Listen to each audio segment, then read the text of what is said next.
Welcome to ASAP Elite First Team. This episode is sponsored by Mood Boost. Today, we get the opportunity to introduce our audience to the future. From my hometown of Inkster, Michigan, one of the nation's top NFL prospects, please welcome the Texas Tech Red Raiders starting safety, the funeral director, Mr. Reggie Pearson Jr. What's going on, man? Not much, man. Chilling. For sure. Definitely a pleasure to have you on, man. I've been wanting to do this for a while. I've been watching you do your thing, boy, and I'm proud of you, man. Appreciate you. All right, man. Let's get going. Hey, Reg, will you do our audience the honor of introducing yourself along with your football background, as well as the role football played in your life? Yeah, for sure. So again, like you said, my name is Reggie Pearson. I'm a redshirt junior here at Texas Tech. I originally played at Wisconsin, started as a freshman, and then eventually went through some stuff and then transferred here. But I went to River Rouge High. Pretty much my little league team that I would definitely claim would be the Dolphins. My dad pretty much was the helper creator of whatever. Uh-huh. But yeah, so I started from the Dolphins, went to River Rouge High, and then wound up at Wisconsin, and then transferred here to Tech. But I definitely say football was like natural. Mm-hmm. My dad played, so like that was like the first thing I ever did. Even though baseball was my first sport, but football was like the first thing I ever put in my hands. So it's kind of like a tradition thing, I would say. Yeah, I saw that. I saw that. Yes, sir.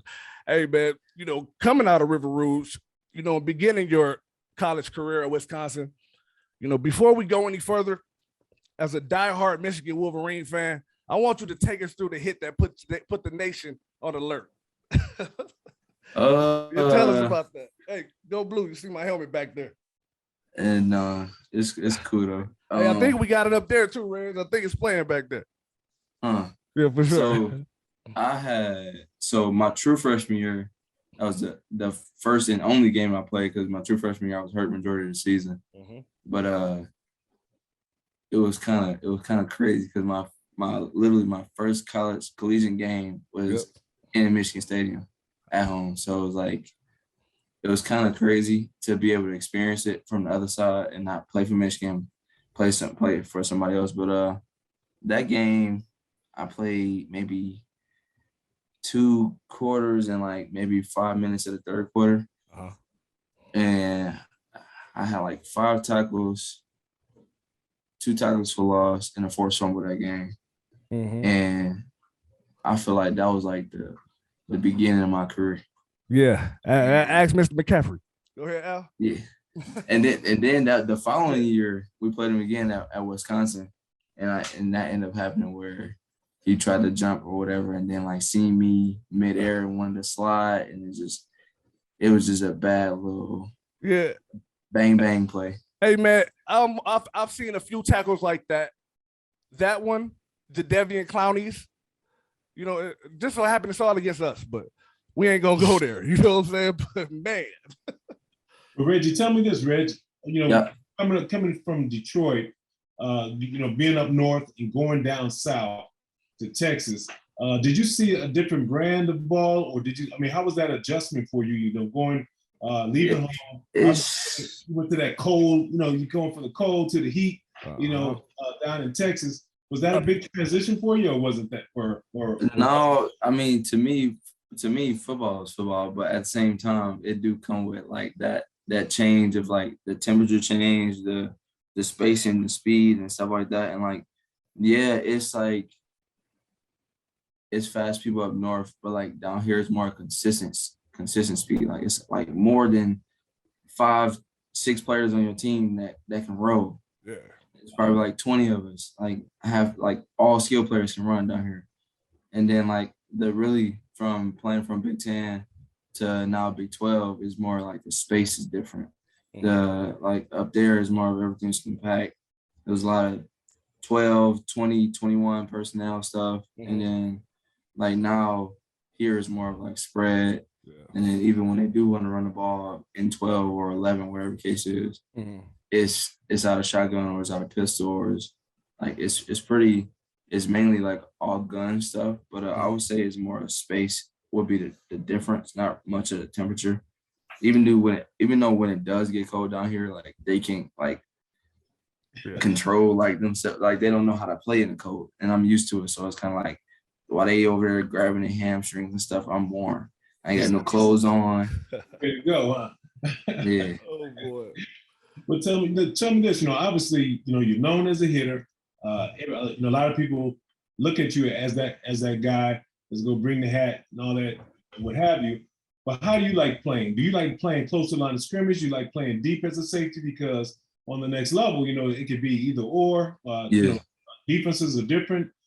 Different coaches want you to do different things. But what are you more comfortable with as you move forward and how you like to play and your style of play? Yeah, I mean, I like pretty much everything. Like I've played in the box, I played in the post, played in the slot, and I even know I'm ranked as like a slot nickel type guy, and I didn't even think of it, but like most people know me as hitting and all that other stuff. So it's like it's kind of like I can do pretty much any and everything. Like so, I like it all. So I can play in the box where I can read different like split zones and inside zones. Also, I can read all that stuff before it even happened. And yeah, film comes with that. But I can dissect the full like run play before it even happened. When I'm in the box from the top, I can like see everything. I got range from sideline to sideline, and then even in the slot, I can cover. So always remember, the more you can do, the more valuable you are. So yeah, definitely. From an opportunity to show your skills. Yeah. Yeah, and this year is definitely going to be like a testament to that because we do a lot of covering, but also being in the box and also being deep. So it kind of is able to show a little bit of everything. So like at Wisconsin, I definitely was able to get that experience playing quarters, playing deep thirds, playing at nickel, covering slots and stuff like that. I was actually getting that experience up there. And then when I came down here, the defense is a little bit more different. Where I was more of like the robber type guy. I was more of like a middle close, and I'm feeling like different gaps and stuff like that. So I was a little bit of everywhere, but now it's more of like what we play here now is what I played at Wisconsin. So it's a little bit being able to come back to like my natural like habitat is. So hey man, let me stop you real quick. We just had a surprise pop in for you, brother. Hey, go ahead and introduce yourself. Aubry Thomas, cornerback for the 49ers. Yes, sir. Yes, sir. Let's get it. Hey, tell us a little bit about Reg, man. Man, I've been knowing Reggie since we was about 7. We grew up playing together on the Dolphins, and one thing, when I first met Reggie, one thing I always knew, like, damn, this kid is a hard hitter. Like, he used to always be knocking kids out, even when we was little. So when he was doing it at this level, it was no shocker to me because I've been seeing it for almost 15 years now. So yeah, for sure. Hey, I got a question for you. We just brought up the McCaffrey hit. Being on the other side of that field, you know what I'm saying, in the same game, in that same beautiful stadium. What did you say about that hit? Yeah, I seen who did it. I'm like, damn. I was shocked. I was like, damn. But I'm like, oh, yeah, that's Reggie. Like, yeah. I hope McCaffrey all right. But, yeah, I mean, if you know Reggie, shit, you know Reggie. Yeah, you should have came different. For the kill shot. Yeah, I know. Hey, watch how that translates on the next level, though, boy. The whole world going to be scared of you, man. You're going to be like Al Smith. For sure. Hey, yeah, no, he actually texted me right after the game too. He was like, "Why you had to hit our quarterback like that?" Ooh. I'm like, "Hey, I ain't even mean. Like, it wasn't even like an intention to hurt him or get kicked out the game, nothing like that. It was like a bang bang where I was." And the funny part is, I'm gonna expose myself a little bit, but the funny part is, I missed my assignment. Okay. And so I was supposed to have blitzed that play, but I didn't. Okay. And I came from the quarter full speed, and I was already running. I couldn't stop. So you went late. not late. It's just I missed my assignment essentially. It looked like it was perfect time. It looked like it was meant for him to do that. Yeah, but like once I seen him scramble, I'm like, you know what? Yeah, I'm just gonna go ahead and run downhill like I usually do and just tackle. But my intention wasn't like really trying to like hurt him like that. But when he jumped, I'm like, oh, it's cooked. Like I know I can't stop. Ooh. And then once he seen me mid jump, he wanted to slide. So like I was already coming full speed. So it was kind of like a bang bang.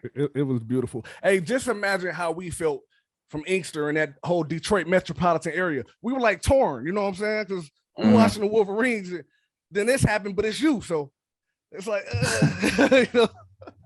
Yeah. I hit up your pops, man. I said my little piece, and you know, and at the end of it, you know, I put a proud of him though. Hey, Ambry, we're gonna leave the floor open for you, man. Hey, tell the world, man, about Reg, man. Show him some love. I mean, Reg, competitor, he a baller, man. Shit. I remember growing up, he was another person who played everywhere in the secondary. So shoot, I mean, I feel like my guy very versatile, can cover and can hit. So I mean, at this level right now, I mean, you can cover, you can hit. I mean, you're gonna play a long time, especially at safety. Yeah, for sure. Yeah, for sure. Because hey, coming from Texas Tech and seeing that every week, you know that gun look, you know what I'm saying, to spread it out, chunk it around. Once you get to the league pretty much evolved to that. You know what I'm saying? So you should be right on top of it. And being able to come down and stop the run, man, that's dangerous. You know what I'm saying? Hey, Bree.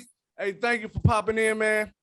Hey, much love this. Hey, best of luck this season, man. We rooting for you out there. Every time I see you out there balling, man, you know, I put on that amazing blue, you know. Rich, kind of tell us a little bit about, cool. You know, obviously, you know, you've been a great athlete or what have you, but, you know, obviously when you went to school, when you went to Wisconsin, and even when you went to Texas Tech, you went there as a student athlete. Tell our viewers, how do you balance the difference between the two? Obviously, you got to take care of your books and your schooling and all that stuff like that, but you have the demands and the schedule of an athlete. And a lot of people don't realize that you don't have a lot of free time probably during the course of a day, and kind of speak to how you manage that and how you keep from being distracted, because whether it be teammates or people, regular students or whatever the case may be, there are a lot of distractions out there that can pull you off of your goal and off of your priorities, and kind of speak to that and how you kind of keep yourself on the straight and narrow, so to speak. Definitely. I'm not about to sit here and act like it's easy and like it's meant for everybody, because it's not. Out of high school, I was a 4.2 student. I was salutatorian out of my high school. So like I was extremely smart. I got 27 on my ACT. So like academics came real natural. But like when I went to college, especially at Wisconsin, it's super like prestigious, and like it's hard to get a 4.0 there and all that other stuff. So when I went there, it was kind of like a shell shock almost, like how competitive school is as well. I was going there to be a mechanical engineer, but the school was separate to where like I had to apply for that school as well. And I couldn't really get in due to how competitive it was. And like most of the kids who were applying were like second semester freshmen, and I was just getting into there. So like they had the grades already. They was 4.0 students first semester. So I kind of like, I wouldn't say I gave up on it, but I was just ready to like move on and kind of prepare myself for like other things. So I ended up majoring in personal finance and stuff like that. But I would definitely say managing school and football at the same time is more of having people that could support you almost. So like you get all the support that you can have, advisors, tutoring, and just extra study hall hours and stuff like that. So one thing that I definitely did when I got to Wisconsin, because my first semester didn't go what I wanted to go, but after my first semester, I created a better relationship with my advisor. I put more time into school. Whatever like free time that I had, I was putting in an extra 2 hours just on assignments and just kind of hammering down on things just to get it done, because it's not more of how hard the work is more the workload itself. And so you kind of get lost into it where like you think you have time to do certain assignments, but you really don't. So you kind of got to make extra time for it. And then on top of that, just being an adult. So just kind of just making sure you got your schedule down, making sure you're on a time crunch all the time. You're always like being there on time or early, and kind of just focusing your time on of more all the stuff that you need to do instead of like worrying about the time off that you get. So it's kind of more of like, if I have, so this morning I had a 7 a.m. lift. Well, I didn't go super early this morning. So yesterday I always hit the bike early in the morning. So Tuesdays and Thursdays I hit the bike early. So yesterday we had a 7 a.m. lift. After a 7 a.m. lift, you have you got to be into breakfast before 9:30, and then you have like a little free period, and then you have lunch at 12. So I knew I had workout at 7, so I woke up at 4:50 to get to the stadium early enough to get on the bike for 20 minutes and be warmed up. So I was at the stadium around like 5:40, 5:45-ish, just to get on the bike before anybody showed up. And once like I was off the bike, I was ready, it was warmed up for my 7 o'clock lift. So it's kind of like you doing the extra stuff before like your team periods, before the stuff that you got to do with your team. So I was just doing stuff extra like that, and that time could even win in school. So I could have even like woke up at 6 o'clock and then made sure I got 30 minutes of some work done, and then drove to my workout. And then even after that, the time period between the breakfast and lunch, just getting stuff done with that, meeting with your advisor, setting study hall hours and stuff like that. So I'll definitely say it's more of like being more time manageable than anything to help like your transition from high school to like the college with being a student athlete. Well, that's kind of perfect, man. And the way your response kind of segues into this next question. You know, we kind of touched on it about transferring to Texas Tech. You know, you ended up having a solid season. You know, Big 12 honorable, all Big 12 honorable mention as a sophomore. You know, recording 54 tackles, interception, and the forced fumble. You know, what was the biggest improvement from your freshman year at Wisconsin to your sophomore year in Lubbock? That's a good question. I will say my freshman year that I played at Wesco was really like my sophomore academically. So I was kind of prepared a little bit more academically, but I would say sports-wise, more of that year, like I believe that some people like just get it like that. I mean, when I first came as a true freshman, I was balling in the spring, but it's more of getting the playbook and getting the speed of the game. So like the playbook and the speed is like the biggest difference from going from high school to college. Cause like, yeah, in high school at Rouge, I was the man. I ain't gonna sit here and act like I wasn't. Like I went Dream Team 2 years in a row, which is rare. And I recorded, I'm third in interceptions in the state of Michigan. So it was more of, once you get there, everybody's like that there. Like they was the man at their high school. When they go back to their high school, they can probably get free food or whatever the case is. Like they're super known. So like when you're on the field with a bunch of people like you, it's kind of more of a shell shock where like, okay, I'm good and I know I'm good, but he good too. And it's more of like, what are you going to do to separate yourself? So like most of the time it's the speed in the playbook. Hey, you were at Wisconsin with Quentin Cephas and Jonathan Taylor, weren't you? Yeah. Oh yeah. How did they play a part? Go ahead. That was the scariest moment I've ever seen in my life. So literally our first padded practice, JT, he already set, so they're not about to let him go out there and get all beat up. So he's the money guy. He's the bad guy. So like he barely dressed. He probably dressed up for 6 plays, whatever the case was. Yeah. But his first play, I was on opposite side of the field.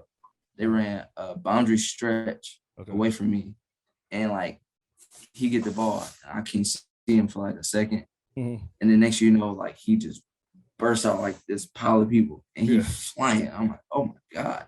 Like, I'm not thinking it's people that fast. Yeah, for sure. And he's rolling. Mm-hmm. And then not even JT, like my first college experience of speed was Kendrick Pryor. He at the Bengals now. Yep.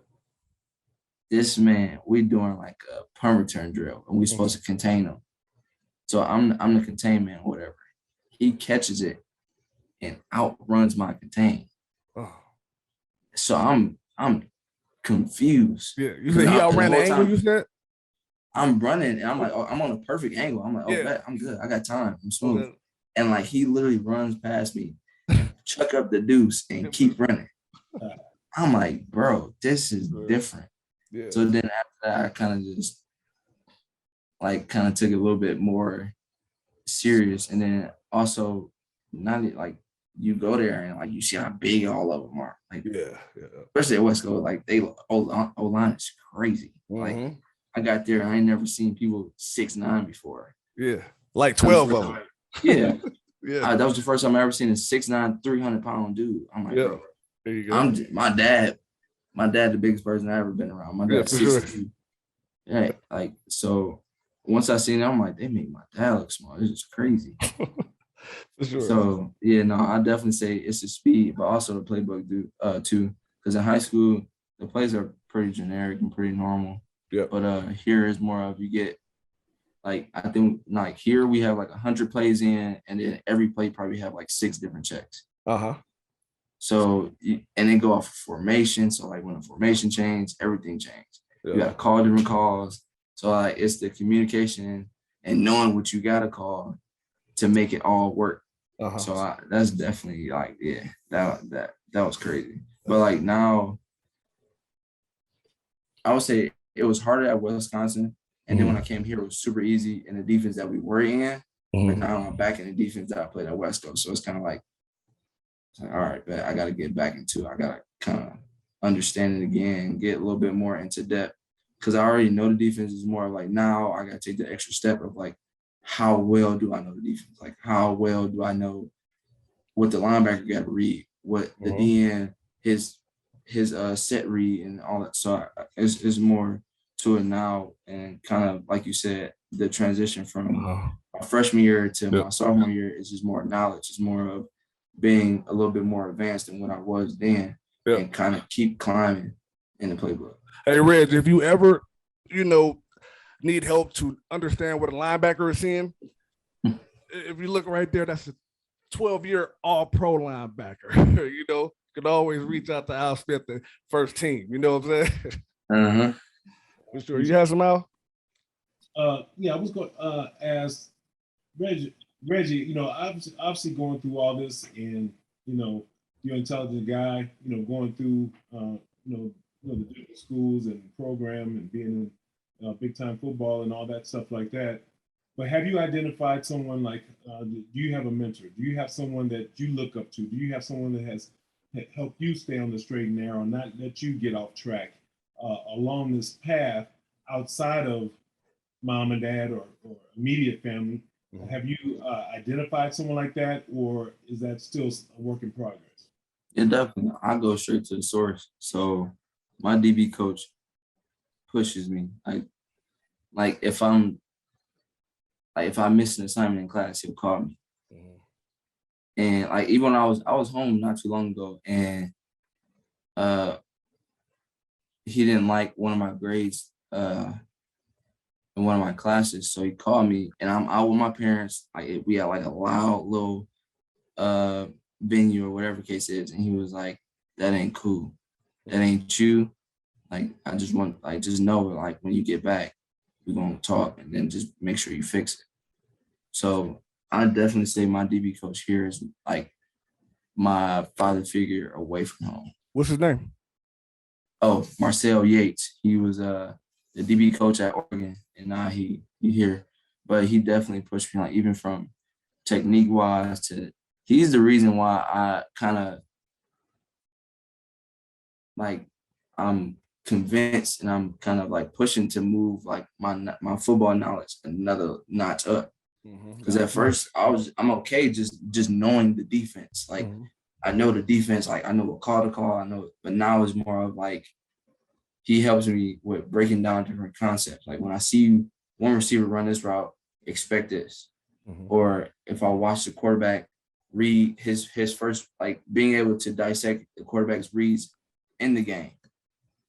Like what's his first read in this concept?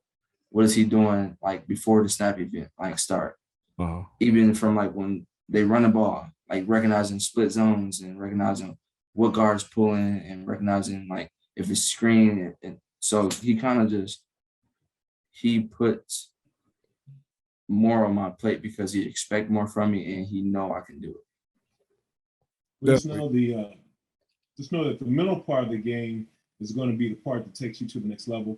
You know, all that, you know, when you get to the pros, everybody can, you know, all safety, you know, hit pretty much or whatever it is. Whether you get in or not is going to be how fast you pick up the system, how you're able to adjust, because it's not just adjusting from game to game. It's an adjustment from play to play, quarter to quarter, half to half. You know, so it's like you changing constantly throughout the game. It's not like, oh, we'll watch the film after the game, we'll fix it for next week. Well, you're gonna lose this game if you wait till next week to get ready to fix it. You got to fix it when it happens. You know, when you come to the sideline, you have to be able to adjust and move and be able to move in an efficient and quick way to be able to you know, go against your opponent, because that's the way the game is now, because things are changing quickly and you have to be able to adapt accordingly.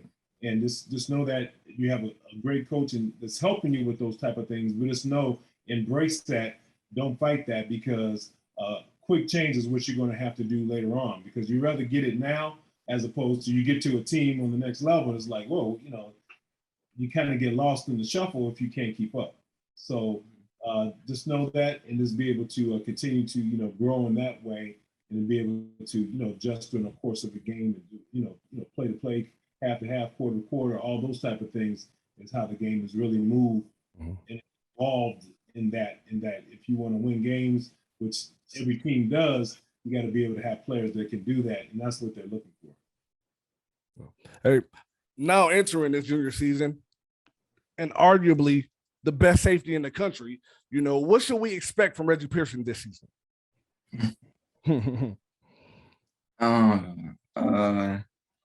So this year was definitely like me and my dad talk about all the time. Like I'm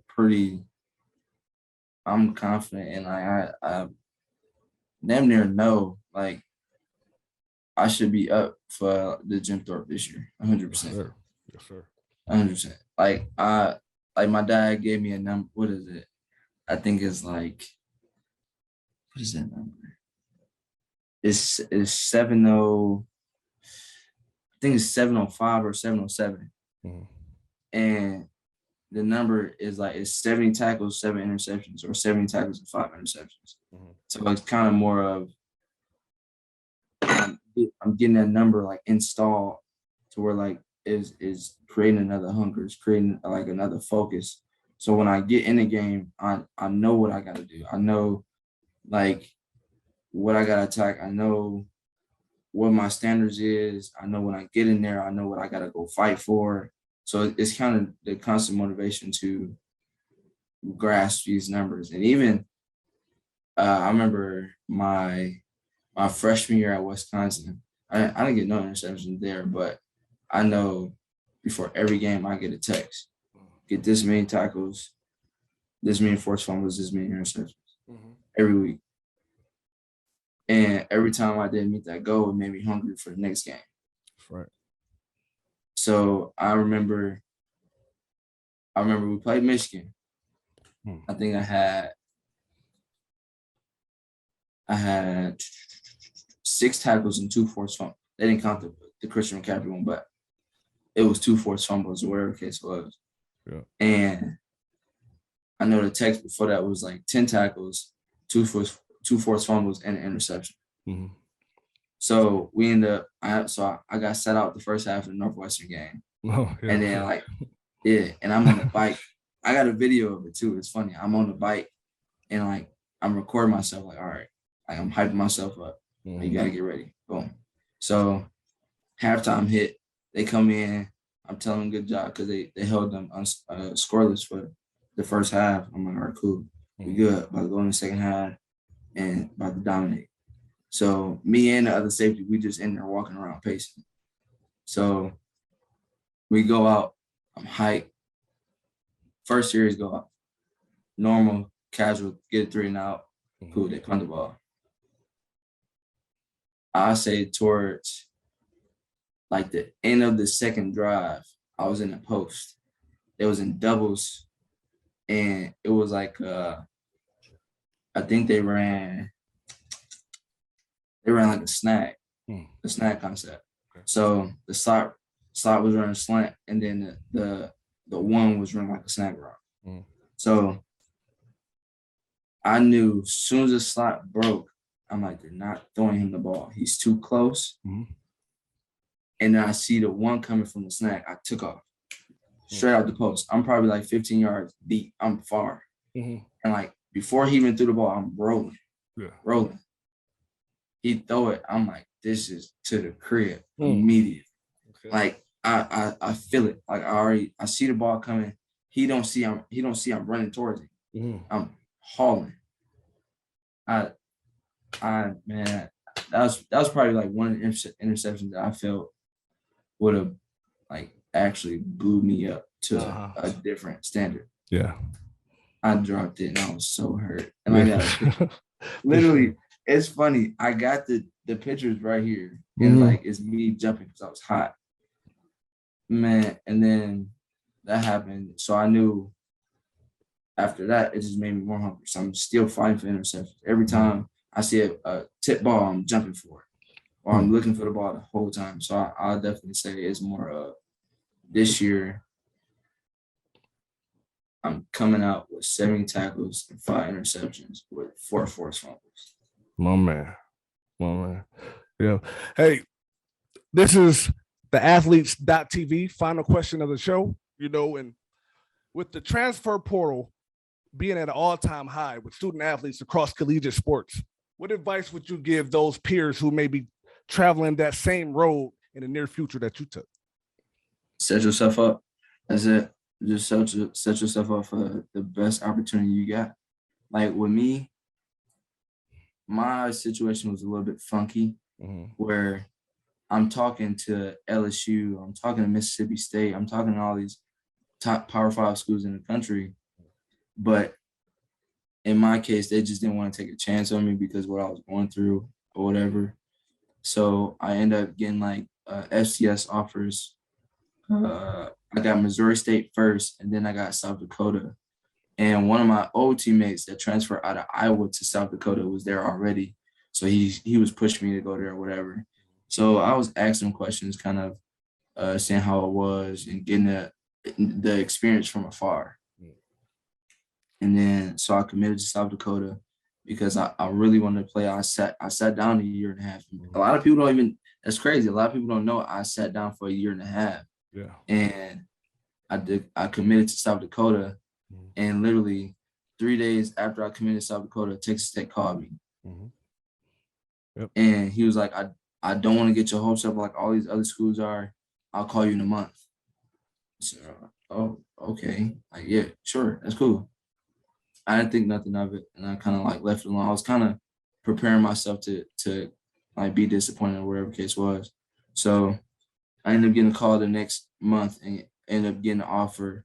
So I had to call South Dakota to decommit because I felt the best opportunity for me was in the Power 5. That's right. I had multiple offers coming out of high school, and when I played at Wisconsin, we was #1 defense in the country, and I started as a freshman. Yeah. So I kind of had that confidence in myself. I had that grittiness in myself, and I knew I can play with the top players in the country, period. So I was doing anything. I wanted to go anywhere that I seemed fit for myself, that I can challenge myself. Because me personally, I'm not knocking the FCS because it's some dogs in there. It's some Hall of Famers that came to FCS. But I know if I would have played at South Dakota, it wouldn't have been a challenge. No. I got you. Now at Tech, I'm playing the best back in the country, B. John. I'm playing dog quarterbacks every week. this quarterback conference. Yep. I'm going against slot receivers who run in 4-3. Like I'm playing all these competitors, and yes, that could be in the FCS, but I'm not finna belittle myself because I knew who I was. So I went to Tech because it was the best option for me, and I think that's like one thing that people out of the portal need to understand is go what's best fits you. Like if you can't play in a Power 5, then don't. If your caliber of play, yes, you might have the confidence, but it's all of being realistic with yourself. It's being realistic with your skill, your talent. And it's not all of what people are saying about you, but it's more of like taking in consideration what they're saying and kind of merging your viewpoint. That's right. Because if you watch film and somebody's saying like, oh yeah, he can't do this, and this, and you watch film and it's showing that, you can't deny it. Yep. So it's more of being real with yourself and putting yourself in the best position that you can. Because I felt like I had to do that. And yes, it was hard, and I wouldn't say I wasn't happy with my decision, but I was more crushed that the whole situation that happened, because I feel like I deserve to be at the top spot anywhere. But yeah, no, that's definitely my advice for anybody in the portal is to put yourself in the best position. Hey, Texas Tech was a good landing spot. Last time I went to go see Texas Tech play, they played at Reliant Stadium in Houston, man, against LSU in a bowl game. Old boy Fournette had 5 touchdowns that game, but Texas Tech had a guy named Patrick Mahomes, a receiver named Jakeem Grant, and another one named Kiki QT. You know what I'm saying? So there's some ballers down there in Lubbock, man. You know what I'm saying? Yeah, definitely. Yep, definitely. Al, you have anything before we get out of here? No, I just want to wish you all the best, Reg, going forward. And to stay in process, it's a process. Don't try to jump steps to get there, and go along the way, because it makes you whole. It builds that foundation. Because once you have that foundation, it'll be hard to crack. Yeah. If you try to, put the wood before the cement on the house, it's gonna blow over. So that's why you got to get that foundation. Keep that foundation. Yeah. Keep working, and stay the process, and don't let outside forces take you off of your goal and your focus. And this is what you really want. Go for it, and wish you all the best. Stay on top of school along the way. Knock that out.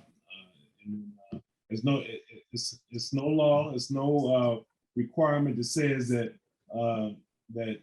you can go pro and not have a degree. You can do both. You can finish school and you can go pro. Yeah. There's no law. There's no law that says you can't have both. You know that, right? Yeah.